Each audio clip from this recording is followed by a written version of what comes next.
റജബ് എന്ന പദം മുസ്തഖും മിൻ തർജീബ്, തർജീബ് എന്ന വാക്കിൽ നിന്നാണ് പിടിക്കപ്പെട്ടത്. അതിന്റെ മൂലപദം അതാണ് എന്നാണ് ഇമാമികൾ രേഖപ്പെടുത്തുന്നത്. തർജീബ് എന്ന് പറഞ്ഞാൽ പല അർത്ഥങ്ങളുണ്ട്. ഒന്ന്, ബഹുമാനം, ആദരവ്, തഅലീം എന്ന മാനയാണ്. തഅലീം, ബഹുമാനം കൊടുക്കുക. ഈ മാസത്തിന് വളരെ പവിത്രതയുണ്ട്, അത് പ്രത്യേകമായി ഗൗനിക്കുക എന്നാണ് അർത്ഥം. ബഹുമാനിക്കുക, ബഹുമാനം കൊടുക്കുക എന്നർത്ഥം. അപ്പൊ ഈ മാസത്തെ നല്ലതുപോലെ ആദരിച്ചാൽ, ബഹുമാനിച്ചാൽ അവന് ഗുണമാണ്. അല്ലാഹു തൗഫീഖ് നൽകട്ടെ.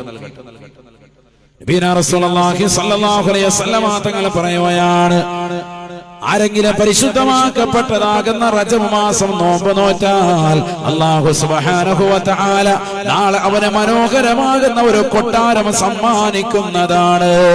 യുഖാലു ലഹു റജബ്, ആ മനോഹരമാകുന്ന കൊട്ടാരത്തിലേക്ക് റജബ് എന്ന് പറയുന്നതാകുന്ന കൊട്ടാരമാണ്. വാതിലിലൂടെ അവൻ പ്രവേശിക്കുകയാണ്. മനോഹരമാകുന്ന ഒരു കൊട്ടാരം അല്ലാഹു നൽകും. റജബ് എന്ന പേരിൽ തന്നെയാണ് അതറിയപ്പെടുക എന്ന് ഹബീബ് മുഹമ്മദ് മുസ്തഫ. റജബ്, റജബ് മാസം നോമ്പ് നോറ്റവന് കിട്ടുന്ന നേട്ടമാണ്. അല്ലാഹു തൗഫീഖ് നൽകുമാറാവട്ടെ. അപ്പൊ ആ മാസത്തെ ബഹുമാനിച്ച് ആദരിച്ച് നോമ്പ് പിടിച്ചാൽ മാത്രമല്ല, 4 മാസങ്ങൾ പവിത്രതയാണെന്ന് പറഞ്ഞു. ദുൽഖഅദ, ദുൽഹിജ്ജ, മുഹറം, റജബ്. ഈ 4 മാസങ്ങൾ ആരെങ്കിലും ഒരു നോമ്പ് നോറ്റാൽ, ഇമാം ഫഖറുദ്ദീൻ റാസി റളിയല്ലാഹു അൻഹു അദ്ദേഹത്തിന്റെ തഫ്സീർ അൽ കബീറിൽ രേഖപ്പെടുത്തിയതായി കാണാം. ഒരൊറ്റ നോമ്പിന് 30 നോമ്പിന്റെ നേട്ടം കിട്ടും. അല്ലാഹു തൗഫീഖ് നൽകട്ടെ. ഒരൊറ്റ നോമ്പ് നോറ്റാൽ 30 നോമ്പിന്റെ നേട്ടം കിട്ടുകയാണ്. അല്ലാഹു തൗഫീഖ് നൽകട്ടെ. ഒരു നോമ്പ് റജബ് മാസത്തിൽ ഇൻഷാ അല്ലാഹ് പിടിക്കൂലേ? ഒരു ഇൻഷാ അല്ലാഹ് പറയൂ. അല്ലാഹു തൗഫീഖ് നൽകട്ടെ. ഒരു തിങ്കളാഴ്ച അല്ലെങ്കിൽ ഒരു വ്യാഴാഴ്ച ഒരു നോമ്പ് നോറ്റാൽ അല്ലാഹു തൗഫീഖ് നസീബാക്കട്ടെ. എന്തായാലും റജബ് 27-ന്റെ അന്ന് നമ്മൾ എല്ലാവരും സുന്നത്ത് നോമ്പ് പിടിക്കും. കാരണം ഇസ്രാ മിഅ്റാജ് നടന്നതാകുന്ന ആ രാവിലെ ആദരവുകൾ നിലനിർത്തി നമ്മളത് അനുഷ്ഠിക്കും. ആ ദിവസം അത് നോമ്പനുഷ്ഠിക്കൽ സുന്നത്താണ് എന്ന് ബഹുമാനപ്പെട്ടതാകുന്ന ഇമാം ഗസാലി റളിയല്ലാഹു അൻഹു അദ്ദേഹത്തിന്റെ ഇഹ്യാ ഉലൂമുദ്ദീനിൽ വ്യക്തമായി രേഖപ്പെടുത്തിയതായി കാണാം. അല്ലാഹു തൗഫീഖ് നസീബാക്കട്ടെ. ബിദ്അത്തിന്റെ വാഹകർ അങ്ങനെ ഒരു നോമ്പില്ല എന്ന് പറഞ്ഞ് ഈ സമയമാവുമ്പോൾ ഉറഞ്ഞു തുള്ളാറുണ്ട്.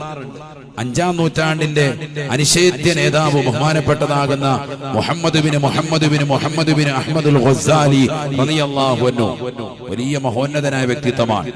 സൂഫീസ ചക്രവാള സീമയിൽ സൂര്യതേജസ്സായി പരിലസിച്ചിരുന്ന മഹാനുഭാവൻ.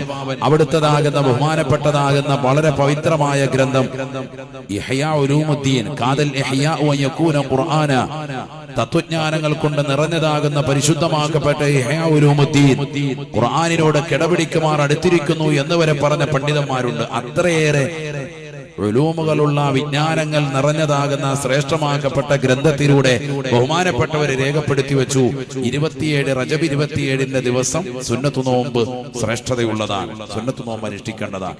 അല്ലാഹു നമുക്കത് അമൽ ചെയ്യാൻ തൗഫീഖ് നസീബാക്കട്ടെ. റജബ് മുഴുവനും ശ്രേഷ്ഠതയാണ്.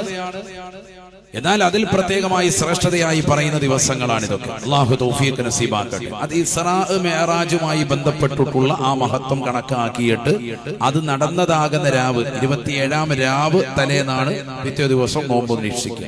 ഇൻഷാ അല്ലാഹ് അത് പിറ കണ്ടു കഴിയുമ്പോൾ നമ്മുടെ ഇമാമികൾ അതനുസരിച്ച് പ്രഖ്യാപിക്കും. ആ ദിവസത്തെയും നമ്മൾ ഗൗനിക്കണം.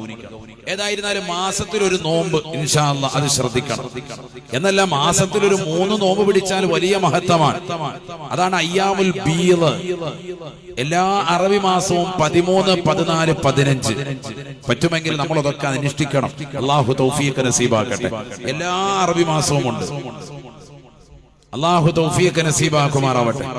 അത് ഇല്ലാതെ വരുന്നത് ആകെ ഉള്ളത് ദുൽഹിജ്ജ മാസത്തിലാണ്. കാരണം അതിൽ നമുക്ക് അയ്യാമു തശ്രീക്കിൽ ഒരു ദിവസം വരുന്നത് കൊണ്ട് ആ ദിവസം നമുക്ക് പാടില്ല.